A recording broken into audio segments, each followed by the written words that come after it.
Please, all of you deserve a round of applause for being here and not out. So please give another round of applause just for you, ladies and gentlemen, for being here.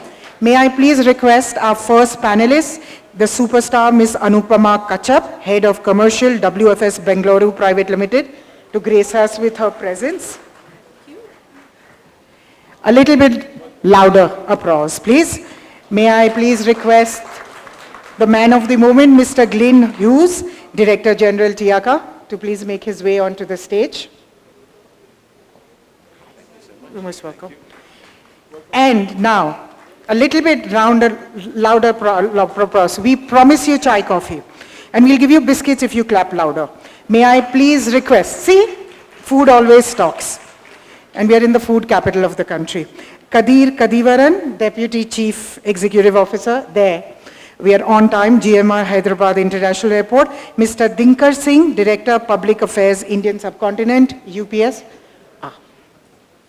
And Ms. Devi James Melchor, Senior Vice President Logistics, Indev Infra Private Limited. Welcome, Devi. Thank you. Thank you. Please enjoy the session. Kiku, the mic is yours. Let me begin with a small story. And the story is really short, but it's important to set the context of what we're discussing today. So I'm going to take the privilege of being a storyteller to start with. So many years ago, in my previous life when I was working with an airline, I had met a forwarder in another country who narrated this to me. And it's pretty interesting on the context of what this discussion went. So this major buyer from Europe was visiting this garment manufacturer, and there was going to be a big signing for a big deal for this procurement of these garments. And all went well. The discussion on capacity, rates, everything was really going well. And all of a sudden the buyer asked for a visit to the restroom, the creches, looking at the wages being given, and in essence what he was looking for was the ESG policy of the garment manufacturer. Needless to mention, this was an unexpected surprise and things did not go well. The lesson, ladies and gentlemen, is what we're going to discuss today, which is the focus on the ESG in relation to sustainability and green corridors. So once again, big welcome to all of you for this session 3. It's an honor for me to moderate this session with some very eminent panelists. What you do recognize in this panel is for the first time you've got 2 very eminent ladies here, and I'm so happy that they've agreed to be on my panel. Thank you for being here. And all of them here are all C-level people, so they're the highest in their organizations with regard to this assignment. So thank you very much for being part of this and engaging with this audience today. So before I begin, quick poll with a show of hands. How many of you have heard the term ESG?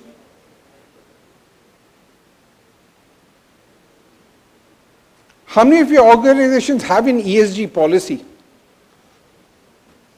1, 2, 3, 4, 5, 6, 7, 8, 9, 10. Out of 510. Not bad. How many of your organizations have implemented this in letter and spirit? 1, 2, 3, 4, 5. Ladies and gentlemen, exactly the reason why we have this topic for discussion today is this very reason of the numbers you've seen. This is why we want to have it, and this is why we decided as ACFI this year to bring an importance to this topic. I'm going to set the context also for those who do not know what this ESG is all about. Why is it important? It broadly stands for environmental, social, and governance, and it's a framework to evaluate the company's sustainability and ethical impact, which is often used by investors, mainly PEs today, to make informed decisions when they do mergers and acquisitions of organizations. So today it's not just about what your financials are, it is also what about your ESG is. So I told you about the environment, the social, it looks at employees, the customers, suppliers, communities it operates, labor practices, human rights, diversity, inclusion, employee health, safety, data, privacy, and community engagement. Then we have governance, okay? These are internal controls, audits, shareholder rights, executive compensation. Mainly it's about how a company is managed, how transparent it is, and how accountable it is to its stakeholders. Today, customers ask their vendors and stakeholders, apart from commercials, to clearly define what is their ESG policy, and more often than not, this has a critical role in the answer. In India, companies like Indigo, Air India, Gina, All Cargo, Maersk, Mahindra, and a lot of other companies have taken ESG as a very clear policy in seriousness for implementation. Now, as you'll see this, as I discuss these topics today with my panelists, what you're going to hear is a lot about these topics of decarbonization. You'll hear fleet modernization, optimized flight paths, carbon offsetting, energy efficiency, waste management. You'll also hear about employee well-being, fair practices, diversity, training, etc. You will hear about transparency, reporting, compliance, supply chain oversight, risk management. I'm going to put some few data points. I love data, so I like to talk about data a lot. I'll just give you 3 data points on where we are today. The global logistics industry in 23 was $10.2 trillion. Next 10 years, $20.1 trillion. CAGR at 7.3%. Okay? If you see the number of hands that were raised here and the impact this is going to have, this is going to be critical for you. Indian logistics of this 10.2 was just 317 billion. By 29, it will be 484 billion at a CAGR of 8.8%. Here's a fun fact. The total transport sector is the 3rd highest greenhouse gas emitter in the country. Hear me out on this data. It is 14% of country's energy of CO2, and of this, road is 73%. Rail is 18%, water is 5%, and air is only 4%. Next time someone tells you that air is a big contributor to global emissions gas, please refer them to me, or you can tell them what I just told you now. We are 4%. A little bit from the Government of India. The Government of India had a policy called the Panch Amrit policy. Okay, this is by 2030, this is what the goals have been spoken about. Non-fossil fuel energy capacity to reach 500 gigawatts, 50% of energy requirements from renewable energy, and reduce total projected carbon emissions by 1 billion tons. Why are we doing this? What's the big motivation for companies to do this? The biggest, and this was a surprise to me when I did this, was cost saving at 61%, regulatory compliance at 51%, pressure from partners 41%, revenue growth 28%, pressure from customers 26%, pressure from partners 25%, and surprise, ethics is just 21%. Over the course of today, this morning's 2 sessions, in our preliminary, you've heard about the importance of what cargo is going to do, its growth, etc. So keeping that in context, keeping the numbers that you've heard so far during the day, I want to have to engage with my panel on these questions. And I'm going to start with Glenn. We had this discussion in my office 2 days ago, and I want you to explain to them in a global context how important is SAF, the Sustainable Aviation Fuel, what are we doing about it, where do you see India's contribution to SAF to begin with? Over to you, Glenn. Yeah, okay. I thought you found the secret that my wife would have loved is how to turn Glenn's voice off. Well, first of all, I want to congratulate you for putting on this panel, because 5 years ago, the word sustainability would barely have been mentioned, if at all, during an event. Now, not only is it mentioned, you're giving it a headline role, and that's because of the way that it's reflected in the industry. And you had a wonderful introduction there, but coming to the specific question, sustainable aviation fuel. It starts with ICAO adopted a long-term aspirational goal for the aviation industry to be net zero by 2050. That was the first mode of transport that came out with a global target. Then ICAO, after they established that goal, IATA came up with the industry roadmap to achieve that, which is a four-pillar strategy of which sustainable aviation fuel will account for about 65% of the attainment of that net zero target by 2050. Then if we actually look at where we are today, globally, sustainable aviation fuel production will account for about 1% of the total fuel needs this year, at a cost of more than 3x versus normal jet A1 kerosene. So there is a huge, huge gulf between where we are and where we need to get to be. It's estimated that the world will need about 8,000 refineries to produce the level of SAF that's actually required. To achieve that, it's going to need significant investment from governments, from the investment community, from the fuel sector itself, but it's also going to need a strong commitment from the airlines, the aviation sector, and the users of that sector to actually play their part in actually making sure that SAF is actually put in the aircraft. So there's a huge way to go. The role that India can play, in fact, India can play a very huge role from multiple aspects. First and foremost, there are already about 100 different ways to take bio waste products, etc., to turn them into SAF. There are many, many different pathways. Some are more efficient than others. India is the heart of innovation going forward. So I think first and foremost, we can tap into that creative, innovative spirit here to find new, efficient tools to actually create SAF going forward, number one. Number two, if you look at the feedstock for sustainable aviation fuel, agricultural byproduct is one of the most effective and efficient tools to actually create SAF. And because of the very large agricultural industry you've got here, you've actually got very good feedstock. So you could actually be the center of global production and refinery for SAF going forward. And number three, because of the sheer population and the creativeness and the investment community, I think you've got the wherewithal, and with the growth of the aviation sector here, I think you can be an industry leader. And I know the government has set some targets. I think it's 1% by 2027, then 2%, and then I think 5% by 2030 in terms of SAF usage. So I think you can be an industry leader in the not only just the production, but the usage of SAF. Thank you, Glenn. Thanks for getting that on. Let me move to Anupama. Anupama, I want you to take the topic of sustainable trade lanes, okay? And how are they differentiated from the traditional logistics corridors? And how would you apply ESG principles to it? Over to you. Thank you, Keku.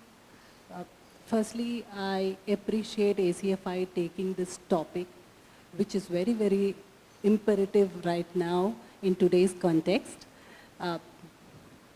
When we talk about how the traditional trade lanes have been versus when we talk about a futuristic green corridor or ECG-driven corridor, I call it futuristic because we haven't yet reached there. Correct. I mean, the common difference, of course, as most of us would know that it is more of ECG compliant. ECG compliant meaning we are more on environment friendly, sustainable usage of our day-to-day operational products that we do, and end-to-end use of sustainable products in reaching the milestone of logistics. So the main thing being, I think it's today's world when we talk about uh, today's logistics, it's more of cost and capacity driven. Correct. We're always talking about pricing, we're always talking about capacity, but what we're not talking about here is how green we are or how we are contributing to the environment. So the main difference I think would be between costing and a green approach to everything that we do. And it doesn't involve, like, it's not an individual thing to do. It is a team effort, a synchronized effort between all the stakeholders, right from the start, from airlines to operators to airports to the freight forwarders, shippers, and regulatory bodies. So when all of them are synchronized and each one takes their own responsibility of contributing to a green logistics, that is when we become a green corridor.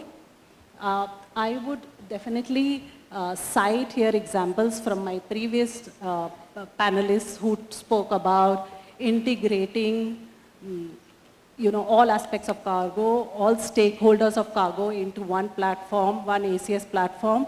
And if Parvinder is there and if Vineet is there, thank you very much for making that effort to bring everybody together. But that one point that we have missed here amidst all is, do we also have the transparency of emissions from each stakeholder?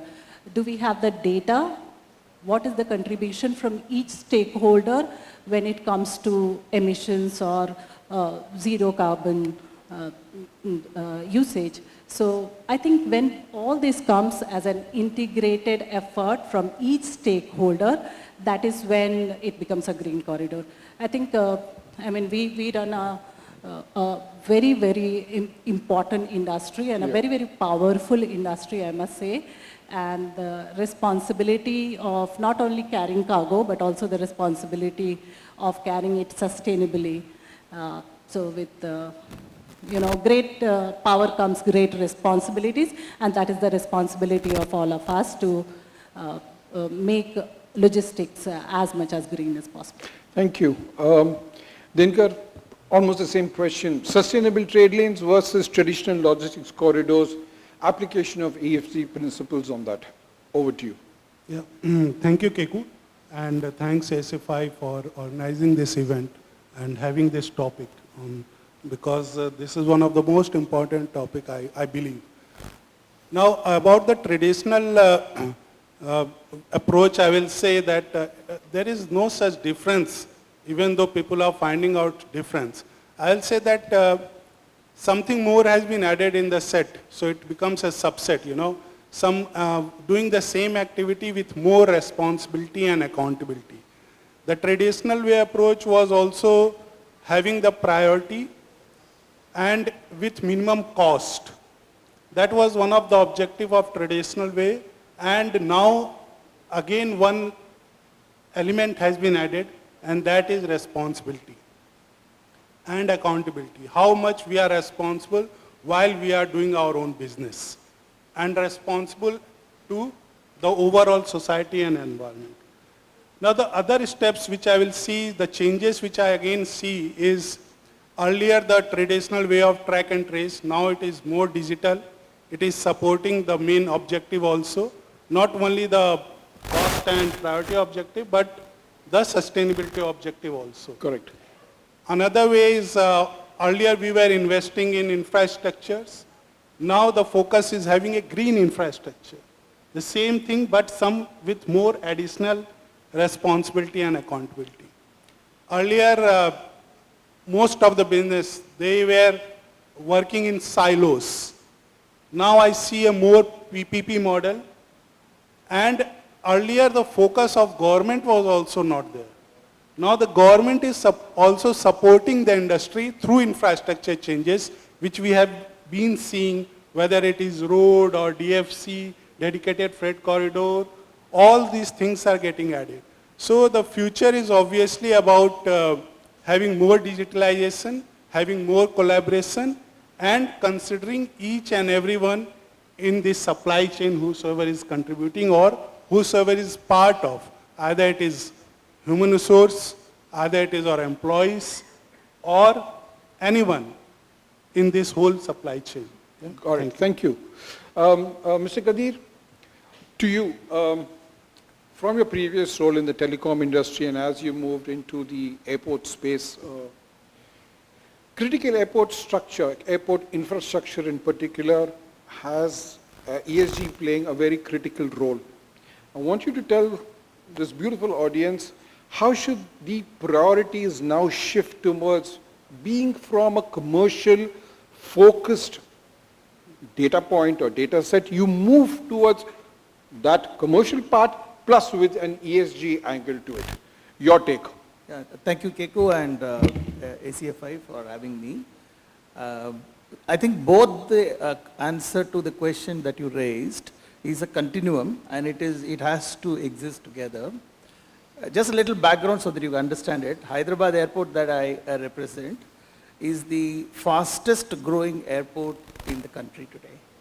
And last 3 years continuously, we grew about 18% per annum. And internationally also, the 4th largest, fastest growing airport today. Other 3 are Cannes, Hong Kong, and EVG, so on and so forth. But what that actually means, so even in the cargo, one of the highest growing cargo airport is Hyderabad. Now from an airport's point of view, commercial is one aspect of it. Yes, Clear. Definitely it's important, and specifically when we are giving more and more PPP and more requirements as a business comes, there will be an angle to commercial. But eventually, airport has to improve operational efficiency. Yeah. What it was running, let's say 10 years back, is not what it should be doing now, and what it will do 10 years from now is, it should not be the same. It should be significantly improved, far better, and that is what GMR, Hyderabad and GMR airports have done, and I'll share this. Since you talked to me about you connect me with my previous experience, I'll tell you 2 things. Maybe it's also connected to the aviation fuel point that you said. In 2004, I mean 20 years back, average data consumption in the country by an individual is about 20 to 30 or max 50 MB per month, per day per person, right? And the rate at which they were buying 1 GB of data at that point in time is close to about 1,000 rupees. Right? Come 2000 and around 10, 11, when 3G was introduced, that's what I'm saying, technology shift. Got it. 2G to 3G, the price dropped from around 1,000 to close to about 300 rupees, 1/3 of the price. And the consumption went up from 30, 40 to about 150 MB. And from 2005, that's about 3 times quantum jump and 3 times drop. And from 300 rupees, then came the 4G and launch of Jio, which reduced the prices from 300 rupees to close to about 10 rupees. Wow. So look at the 1,000 to 300, 150 to 150. Today we are consuming in the region as of now close to about 20 GB. 2,000 GB from 20. So how much is the quantum? I mean, how much is the efficiency? So the cost of the product has also come down. They are more profitable today selling at that price. So same thing will also need to happen in large infrastructure like us. So parallel to us is, how do we bring in the required efficiency so we run such large assets with the convincing ability to make it work profitably, commercially, but at the same time much lower cost. And that is how the ESG is also sustainable. So I'll give you 3 examples of that. Sure. One is, look at the energy saving. Like earlier, energy is one of the largest part of our thing, like either in terms of air conditioning or the temperature maintenance or the lighting, right? These both have seen significant technology jumps. In the new expansion that we have done now, we have actually increased the space of Hyderabad airport from about 150,000 square meter to about close to 3 times of that, right? So close to 4 lakh square meter. So in that space, we have added complete LED with a much more modern technology with automation that we can review where the requirements are there. we've been able to significantly reduce the energy consumption per square feet to almost like 30%. Excellent. So this is significantly important. Now, that is assuming you are using everywhere. Now we've added one more dimension to it. We are the first airport to set country's first predictive operation control center. Yeah, I heard about that, yeah. Airport Predictive Operation Control Center, EPOC. Now what this does is, this is continuously monitoring what is happening at the airport at various points, at various places. Now is there a congestion at a particular place? Increase the air conditioning. Is there too much lighting at one place? Reduce it. If there is no usage happening at a place, reduce this thing. Not just for the power, but even the manpower. Look at how much of manpower that we are using at the airport. Now you don't need to have all the manpower, all the places. Gone are the days where you have a norm, okay, so many square meters, so many manpower required. So much of a toilet, so much is required. I think you need to use the intelligence that the data and the technology is providing to be able to move people around, to be able to do. That's exactly what we have done through the second example.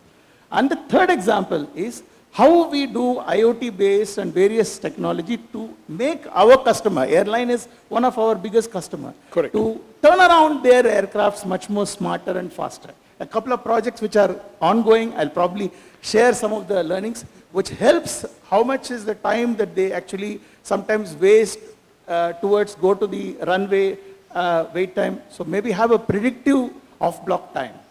Correct. So this could help them save that 5 minutes or maybe 10 minutes, which will reduce the amount of carbon emissions that they will otherwise be doing on the taxi runway in my airport.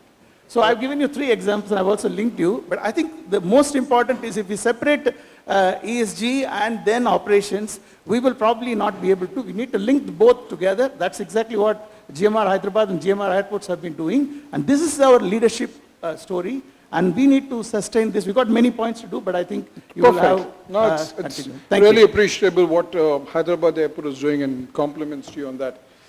Devi, let me come back to you. Sorry for keeping you at the end.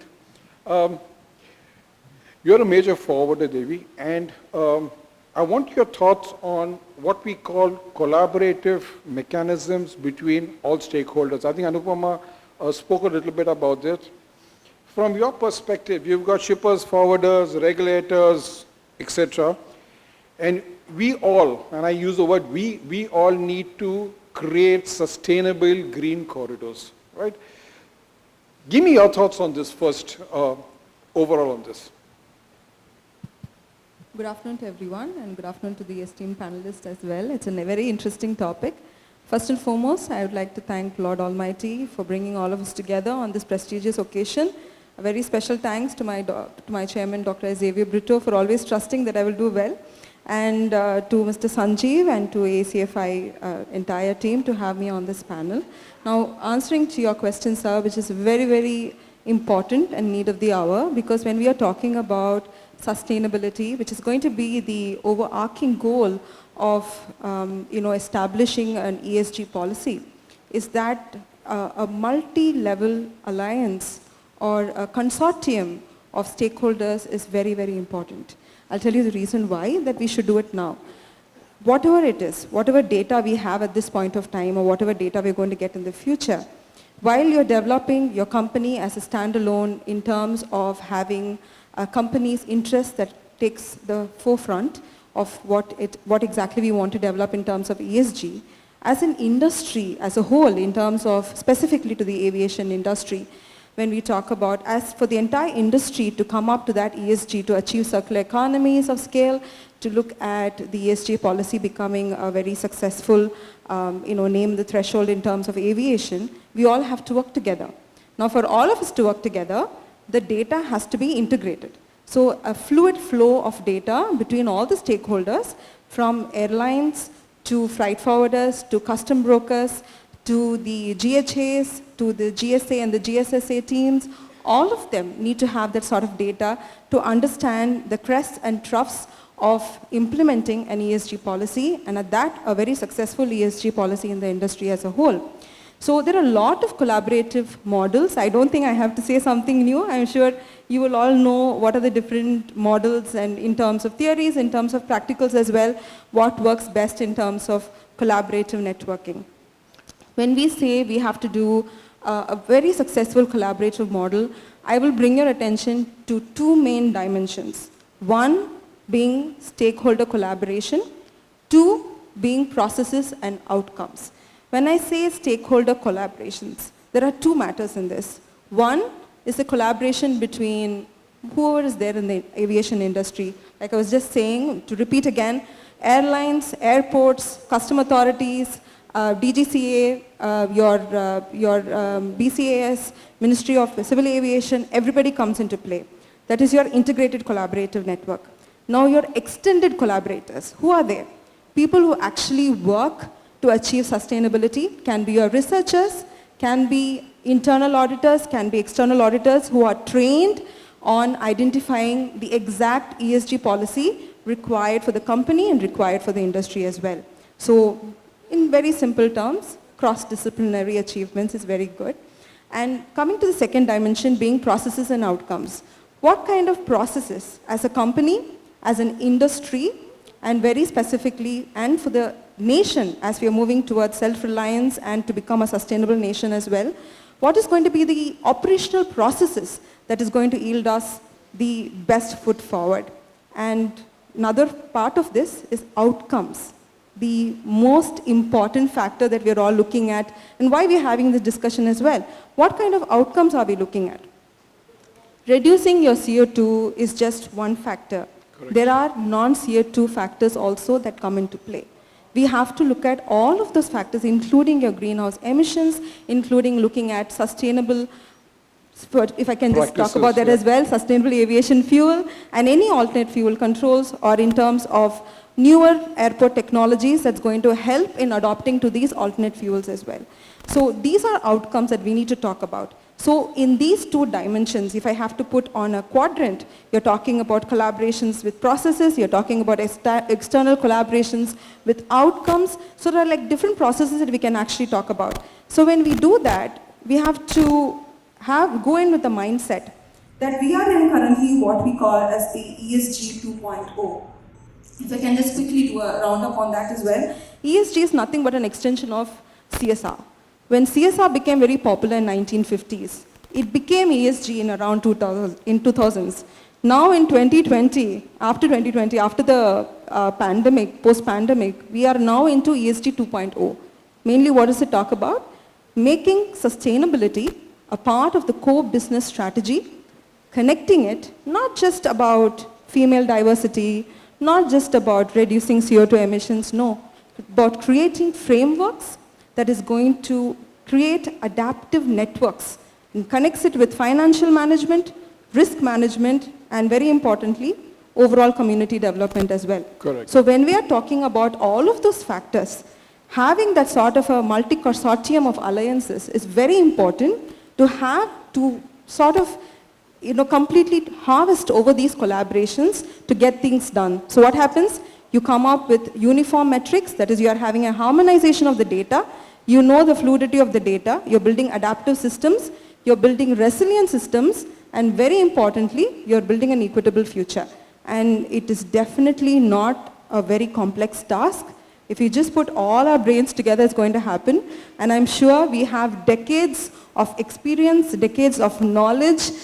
And forget about Einstein's brain. We have a lot of brains like that here. So I think putting our best foot forward, not just for our own company, but for the industry and for the nation, will take us to a global stage as well. Very well put, Devi. Thank you. I think you brought out some very interesting, very thought-provoking points. So thanks for that. I'm coming back to Glenn.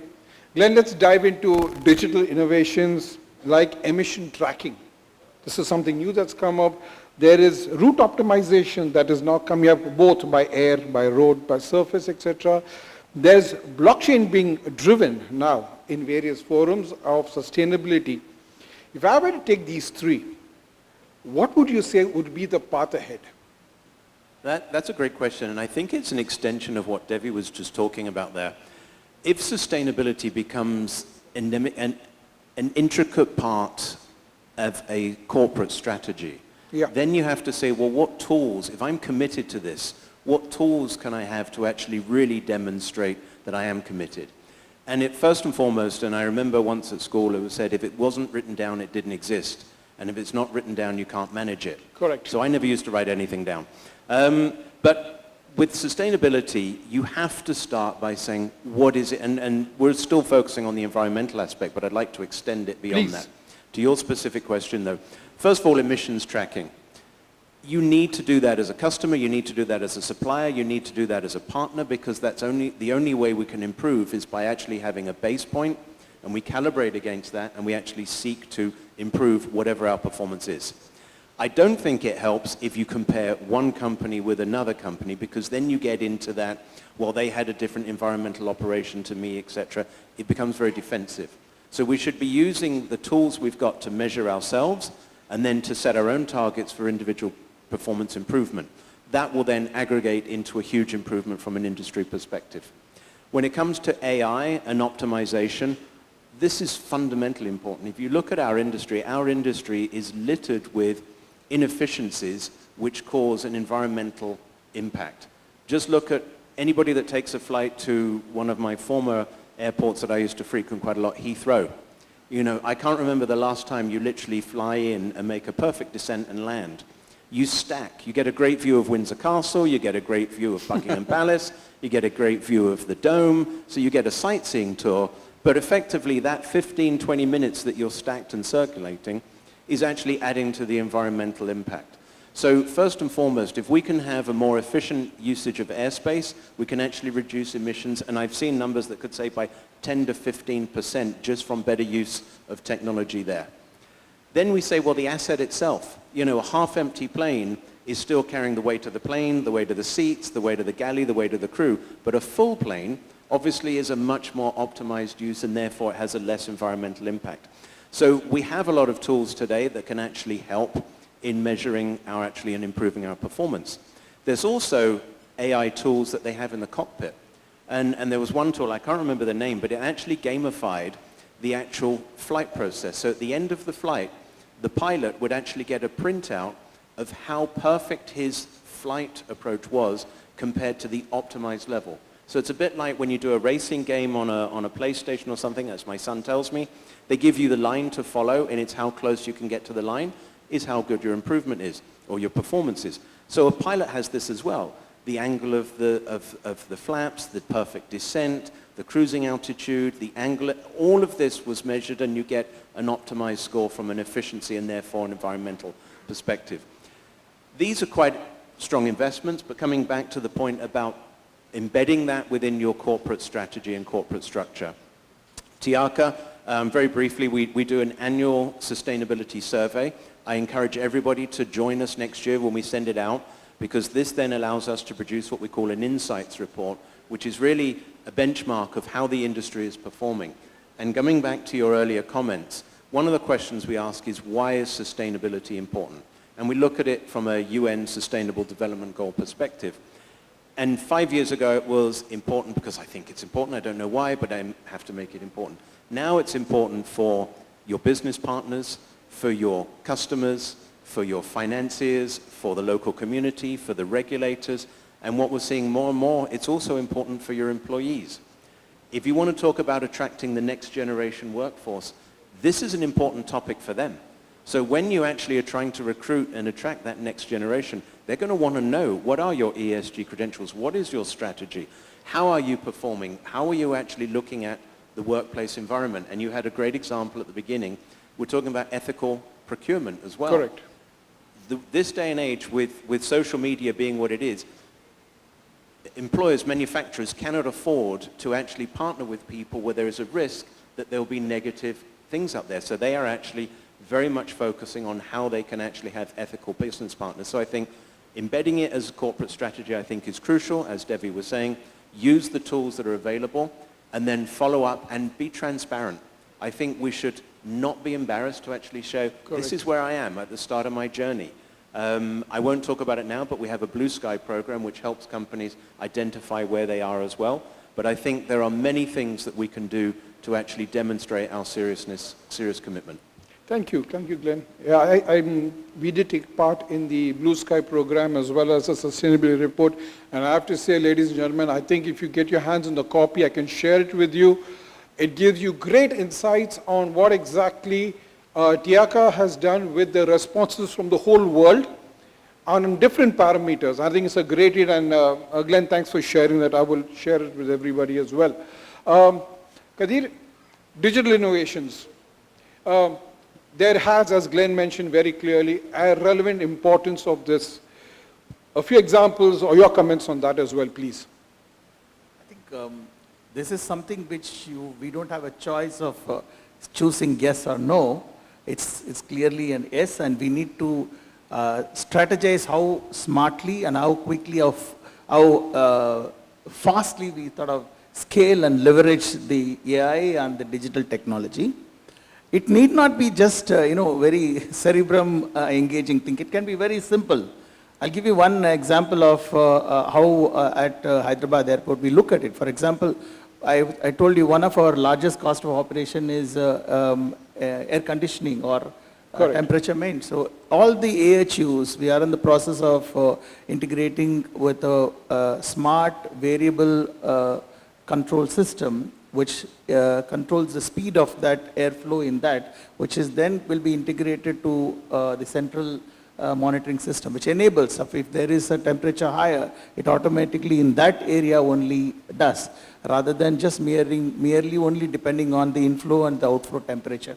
It's an added feature, very simple, but link it back to the predictive operations, link it back to the analysis that you do, you'll be able to lot more feed. At this time, at this point in time, you will be needing a lot more, and then overlay it, not just be reactive, but also proactive. This is one simple. But there are many things. For example, in the cargo system, let's say cold chain sustainability. It may be one thing to say you are compliant, but it may be more important the customer know the entire value chain from the time the product leaves from his place to the time it actually reaches the customer, not just one link of it.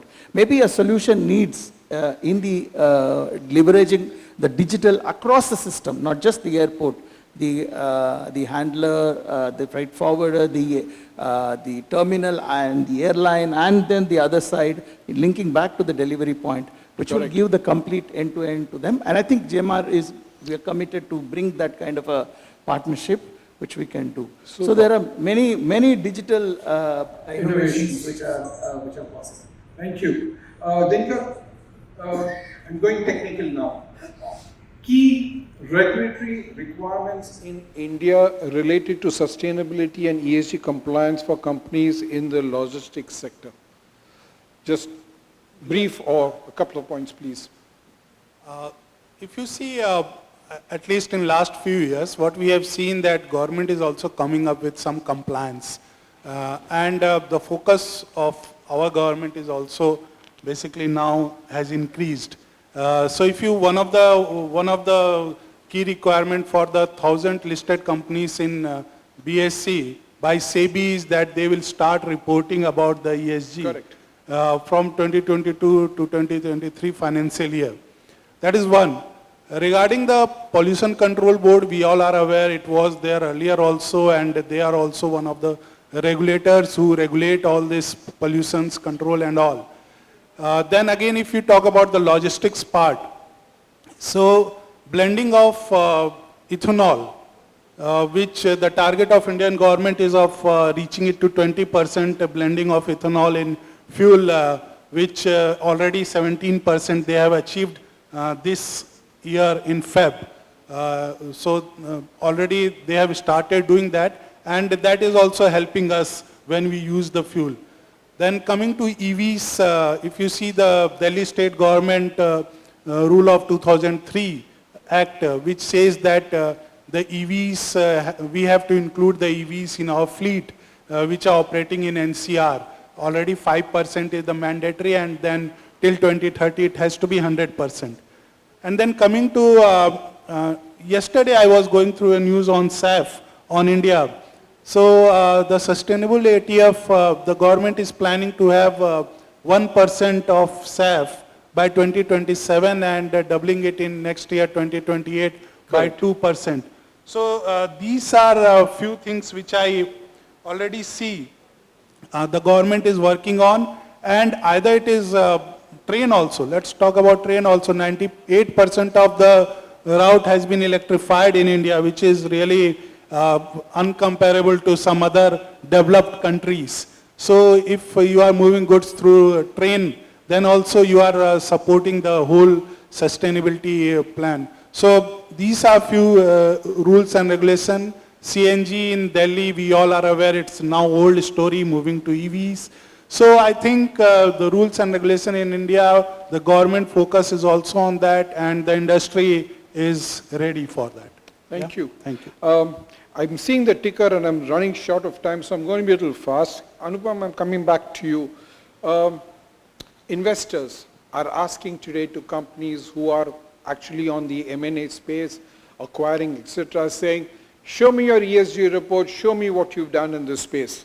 And that is beginning to influence commercial decisions as well, in terms of pricing, partnerships, road forward. Your take on this, Anupama? I think that's a myth, Keku, when you say that, pricing goes up when you talk about a sustainable solution as such. There have been some service providers or my customers, they have been asking about ESG. Correct. When you talk about pricing, they have straight away come to me and said, okay, pricing one side, what have you as a ESG for your company? So, that is a myth. Why I say, because it's not a cost burden. I will take the example of what Kadir said when he spoke about how his electricity and air conditioning is managed, wherein he did a data analysis and came to realize that it was not as expensive as it seems to be. So in a long run, actually, it is cost effective. And it is not a privilege for a few. I would say we have to all partner together and bring the small economies. We have to bring the small players also.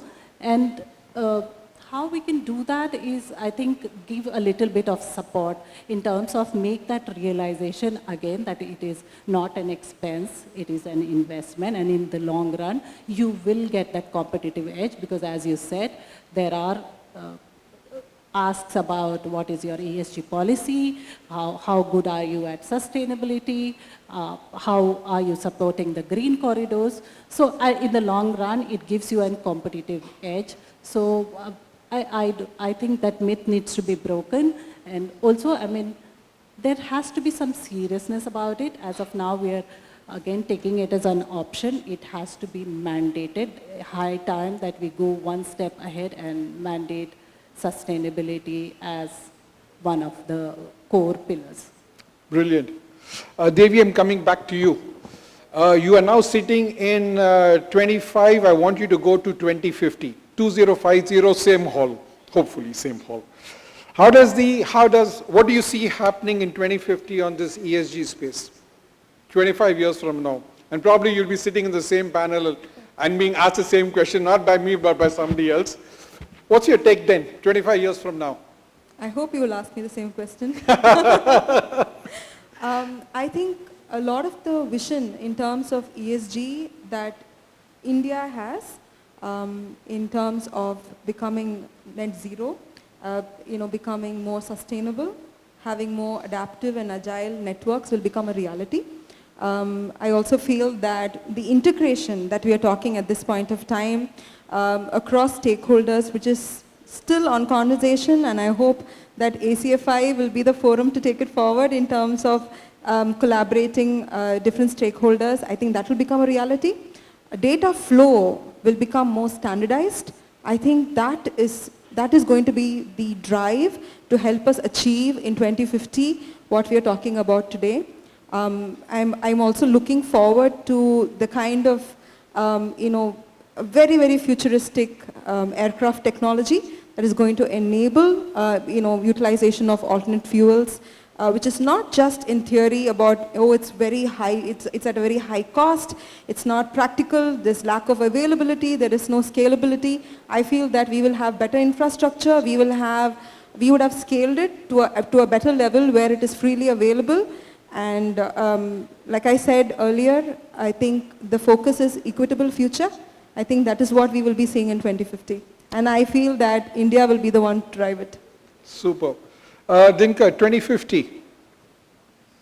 Yeah, I think if we see after 25 years, widespread use of SAF, hydrogen fuel, EVs, then data-driven decision-making, already AI-driven route optimization. Correct. Already UPS has been, there is a case study on Oran, where we have done the route optimization.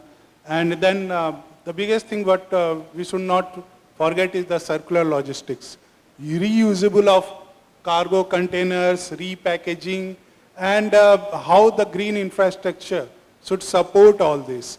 And I believe something new will come always as a challenge, and that will be the waste management of few things, maybe EVs, batteries and all, which we have to think of beforehand. So there will always be a challenge, and we should be ready for that. But a good future, a better future, what I can see. Thank you. Kadir, 2050, beyond air conditioning and electricity.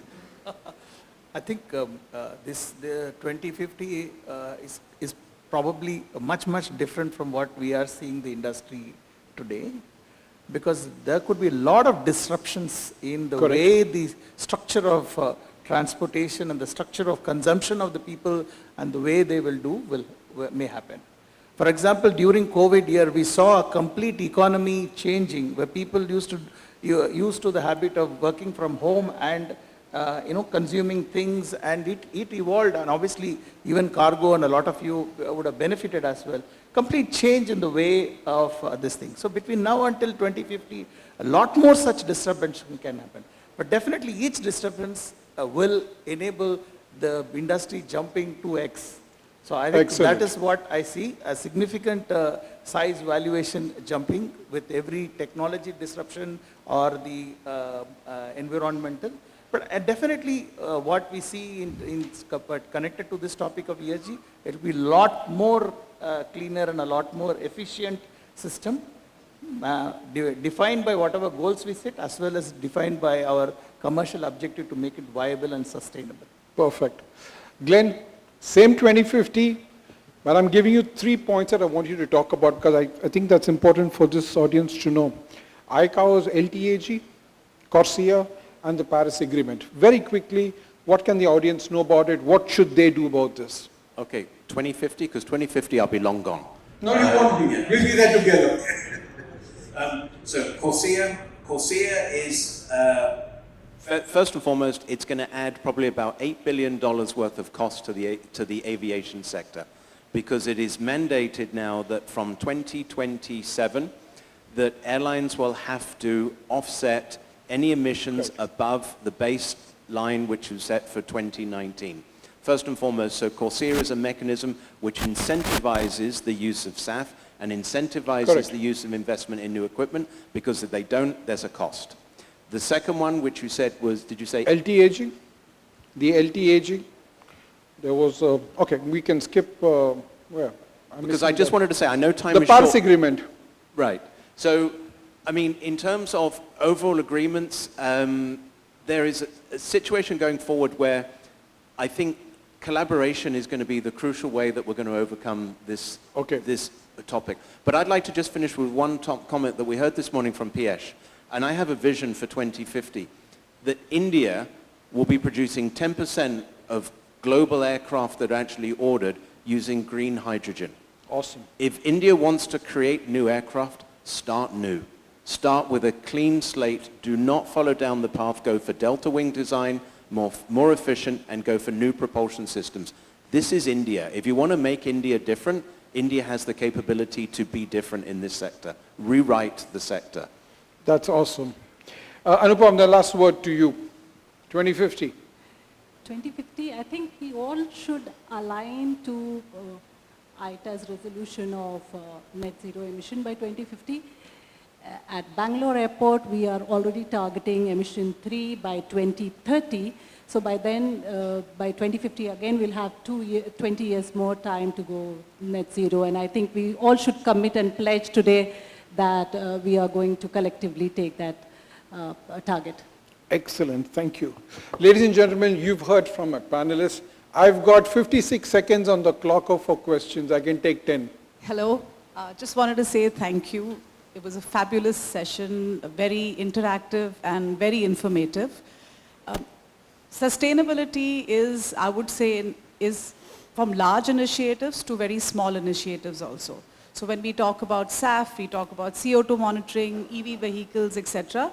These are great initiatives.